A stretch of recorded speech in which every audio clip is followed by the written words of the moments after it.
O estudo do capítulo 4 do Evangelho de Mateus começa com a tentação de Jesus.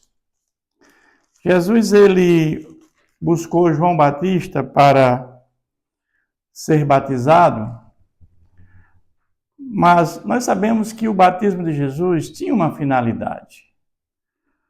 Porque quando Jesus estava sendo batizado, pousou sobre ele, em forma de pomba, o Espírito Santo. E naquele momento ali, a Trindade, ela é manifestada. Porque o Pai, ele diz que este é meu Filho amado, em quem me glorifico, em quem me alegro, em quem me comprazo. Nós temos o próprio Filho e o Espírito Santo. Mas a partir daquele momento, nós temos uma certeza, né? Todos, que ali Jesus revela a sua identidade. Porque a palavra de Deus diz que aquele sobre o qual pousar o Espírito Santo, esse é o que batiza com o Espírito Santo. Então, depois que Jesus é batizado, ele é levado, né, pelo Espírito de Deus para ser tentado. E aqui a pergunta que nós fazemos é que se Jesus é Deus, Jesus podia ser tentado? Aqui nós temos que entender que Jesus foi tentado porque Jesus tinha duas naturezas. Jesus é 100% Deus e 100% homem. Porque Jesus, natureza humana, pode ser tentado. Porque, como natureza divina, ele não pode ser tentado. Mas a tentação de Jesus, ela nos traz uma referência muito grande. Porque Jesus, ele venceu a tentação através do poder da palavra de Deus. O Evangelho de Mateus, ele traz 3 tentações. Mas nós temos que os evangelhos sinópticos, são aqueles semelhantes de Marcos e Lucas, Marcos 1 e Lucas 4, também traz as tentações de Jesus. Só que Lucas é mais explícito, porque em Lucas ele afirma que Jesus foi tentado todos os dias. E o texto do capítulo 4 de Mateus começa da seguinte forma: Jesus foi levado pelo Espírito ao deserto, pelo Espírito Santo, para ser tentado pelo diabo. E depois de jejuar 40 dias e 40 noites, teve fome. Evidentemente que o jejum, nós sabemos que ele tem alguma sistemática, né? Você pode ter jejum parcial, você pode ter um jejum intermitente, mas o fato aqui é que Jesus jejuou por 40 dias. E por que Jesus jejuou por 40 dias? O jejum é para o fortalecimento espiritual. Jesus, como natureza humana, ele precisava do fortalecimento espiritual. Ele ia passar por grandes tribulações, grandes provações como natureza humana. E a primeira delas é que ele, com muita fome, o tentador disse: se tu és filho de Deus, manda que essas pedras se transformem em pães. Olha, alimento quem está com fome. O melhor alimento daquela época era pão. Para os judeus era pão. Mas Jesus responde: está escrito, não só de pão viverá o homem, mas de toda palavra que procede da boca de Deus. Então você vai ver que é a primeira resposta de Jesus para essa tentação.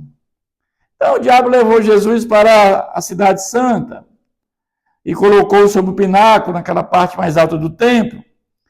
e lhes disse: se és filho de Deus, atira-te abaixo, porque está escrito. E aqui tem uma coisa que Satanás ele tem suas minúcias, né? Ele põe desejo e põe dúvidas.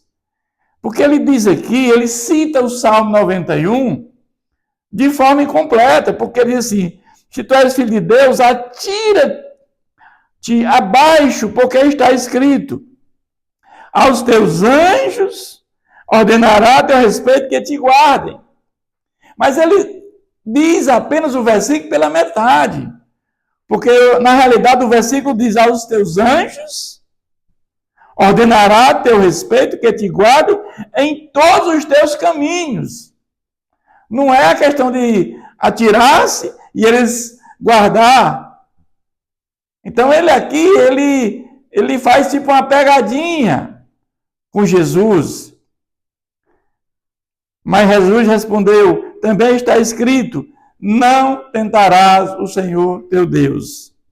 Mas ele faz uma outra investida ainda contra Jesus, nesse mesmo capítulo, levando a um monte muito alto, e mostrou-lhe todos os reinos do mundo e a glória deles. Sabemos que quando Satanás ele caiu e veio aqui para a terra, ele trouxe um terço dos anjos do céu. São milhares de anjos que estão aqui na terra, milhares de anjos caídos, são demônios. E ele é o príncipe deste mundo. Então ele diz para Jesus que se tu me prostrares diante de mim, te dou todos os reinos do mundo e a glória deles. Mas Jesus lhe disse, né? Tudo isso, e ele diz ainda mais: tudo te darei se prostrado me adorares. Mas Jesus, de forma firme, Jesus naquele momento diz: ao Senhor teu Deus adorarás, e só a ele darás culto. Com isto, o diabo deixou. E eles vieram e os anjos serviram. E eis que vieram os anjos e serviram. Então aqui nós vamos ver que Jesus ele tem a chave da morte e tem a chave do inferno. Ele é que manda. Então Jesus, quando ele esteve aqui entre nós, ele foi o único ser humano, natureza humana, que não teve pecado. Que Jesus vai à cruz sem pecado. Que se Jesus fosse à cruz com pecado, ele não restauraria a nossa relação com Deus.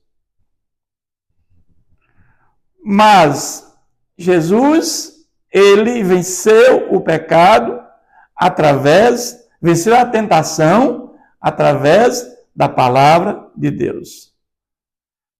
E isso é o exemplo que fica claro para todos nós. Mas mais uma vez, agora, Jesus volta para a Galileia. Jesus, nós sabemos que ele nasceu em Belém, e quando ainda criança, ele foge para o Egito com seus pais, eles fogem para o Egito, fugindo da perseguição do rei Herodes, aquele rei perverso que não admitia, por hipótese nenhuma, que seu reinado fosse ameaçado, porque nasceu o rei dos judeus. E quando eles voltam do Egito, eles ainda sabendo que reinava agora o seu filho Herodes Arquelau, eles vão agora morar em Nazaré. Jesus passa a sua infância e toda a sua adolescência em Nazaré. Mas para se cumprir o que tinha dito o profeta Isaías, ele deixa Nazaré, depois de ser tentado, já batizado, depois de vencer as tentações, e vai morar em Cafarnaum. E aí diz que deixa Nazaré, foi morar em Cafarnaum, situado à beira-mar, nos confins de Zebulon e Naftali.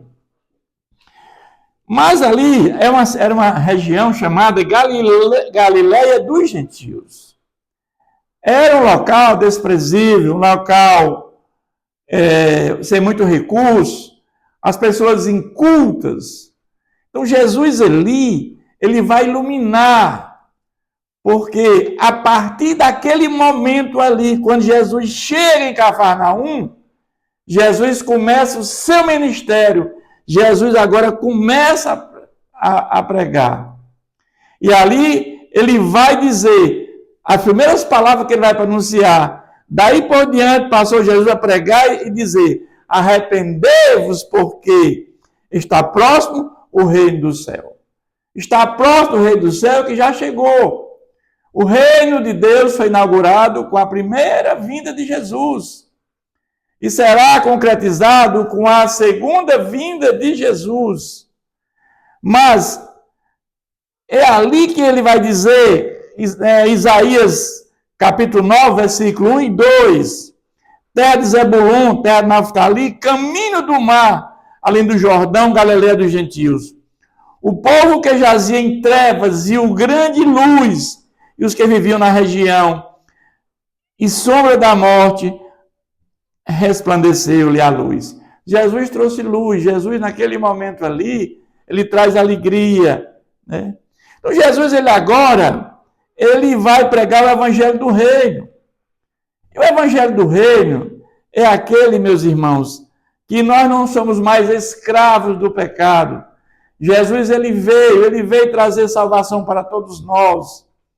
Ele veio trazer a graça salvadora como fundamento da nossa salvação. Nós todos estávamos mortos, nossos pecados e delitos, mas Jesus vem para nos restaurar. Ele vem para que nós não sejamos mais prisioneiros, nós somos agora libertos da escravidão dos pecados. Essa era a pregação do reino de Deus. Deixando de ser escravo do pecado, porque o pecado é um senhorio. Ele é um patrão, e o salário que ele paga é a morte. E nós sabemos que é como um casamento, quando ele só acaba com a morte de um dos dois, de um dos cônjuges. E agora com Jesus, certo? Jesus morre no nosso lugar, em nosso favor. E com a morte de Jesus agora, nós somos libertos da escravidão do pecado, porque o senhorio, ele não tem mais nenhum poder sobre nós. Então Jesus, ele vai começar agora o seu reino com essas palavras: arrependei-vos, porque está próximo o reino dos céus. O reino dos céus chegou com Jesus. Mas ele também, ele vai, a partir desse momento, ele vai formar um grupo de pessoas que vai segui-lo. E ele caminhando junto ao mar da Galileia, que é o mar também de Tiberíades, viu dois irmãos, Simão, chamado Pedro, e André, que lançavam as redes ao mar porque eram pescadores. Esse mesmo texto também está em Marcos, capítulo 1, e Lucas, capítulo 5. E disse-lhe: vinde após mim, que eu vos farei pescadores de homem. Jesus, ele era irresistível o seu chamado. Porque agora Jesus faz pescadores de homens. Então, é irresistível o chamado de Jesus. Eu sempre digo que quando nós temos um encontro com Jesus, tudo muda. Porque quando o evangelho entra na nossa vida, tudo muda. Nós sabemos que a nossa regeneração, o novo nascimento, se dá pela palavra de Deus e pelo Espírito Santo. Quando Jesus ele tem aquele encontro com Nicodemos, Nicodemos procura Jesus à noite. Nicodemos entendia que o que Jesus fazia vinha de Deus. Mas Jesus diz que aquele que não nascer de novo, não nascer da água e do Espírito, não verá o reino de Deus. Nascer da água, nascer do Espírito, nascer da água da palavra de Deus e do Espírito Santo. É o Espírito Santo e a palavra de Deus que nos faz nascer de novo. nos dá vida espiritual.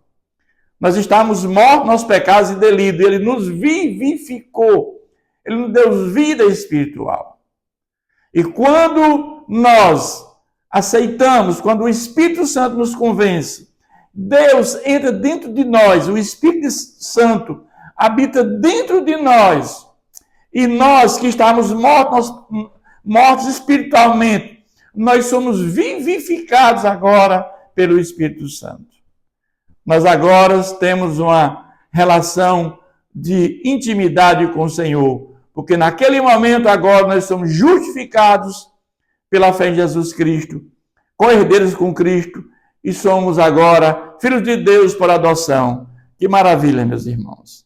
Mas ele também, ainda passando adiante, ele viu outros dois irmãos, Tiago, filho de Zebedeu, e João, seu irmão, que estavam no barco em companhia de seu pai, consertando as redes, e chamou-os. Olha aqui que eles estavam trabalhando com seu pai, e ele deixa pai e mãe. Então você vê que o evangelho é muito forte. A palavra de Deus é muito forte. Por quê? Porque a nossa prioridade na nossa vida é Deus. Deus é tudo na nossa vida, é maior do que tudo. É maior do que nossa família, do que nossa esposa, que tanto amamos, nossos filhos. Deus é prioridade na nossa vida. Quando Deus chama, nós temos que atender o chamado de Deus. Mas aí, Jesus ele vai pregar por toda a Galileia e vai curar muitos enfermos. Então, o texto diz que percorria Jesus toda a Galileia, ensinando nas sinagogas, pregando o evangelho do reino e curando toda sorte de doenças e enfermidades. Tem três coisas aqui interessantes aqui nesse versículo. Ele ensinava, ele pregava e ele curava, né? Então, na realidade, nós entendemos que Jesus, ele trabalha a nossa mente, ele mexe com o coração e trabalha com o nosso físico. Ou seja, ele atinge o nosso ser na sua totalidade. Ele atua em todas as áreas da nossa vida. Então, quantas pessoas Jesus ensinou o evangelho do reino? A preocupação de Jesus era com a salvação, com a vida eterna. Mas qual é o evangelho que está sendo pregado hoje, meus irmãos? O evangelho social, o evangelho da prosperidade, o evangelho da libertação, o evangelho que Jesus cura tudo, a todos. Mas o evangelho que Jesus pregou o evangelho do reino de Deus, do reino dos céus. Mateus ele fala reino dos céus, porque Mateus ele prega para judeus. Judeus não admitiam falar no nome de Deus abertamente. Então nós vamos ver que dos evangelhos sinóticos, Mateus, Marcos e Lucas, os evangelhos que são semelhantes, Mateus se refere sempre a reino dos céus. Então Jesus também ele curou muitos doentes que é doença física, patológica, e também enfermidades, doença espiritual. Mas Jesus fez tudo isso, porque Jesus, como ele tinha duas naturezas, humana e divina, através do Espírito Santo, Jesus efetuou várias curas, milagres. E nós vamos entender, ao longo de todo o Novo Testamento, da Nova Aliança, que tudo se cumpre, o que estava na lei de Moisés, dos profetas, na pessoa de Jesus. Jesus era o Messias que estava por vir. E agora ele vai concluir dizendo, né, que Jesus curando endemoniados, lunáticos, paralíticos, e ele os curou. E da Galileia, Decápolis, Jerusalém, Judéia, e da além do Jordão, numerosas multidão o seguiam. Eles começam agora a seguir Jesus. Começa agora a multidão a ver o que é que Jesus agora está fazendo, o que é que Jesus está, na realidade,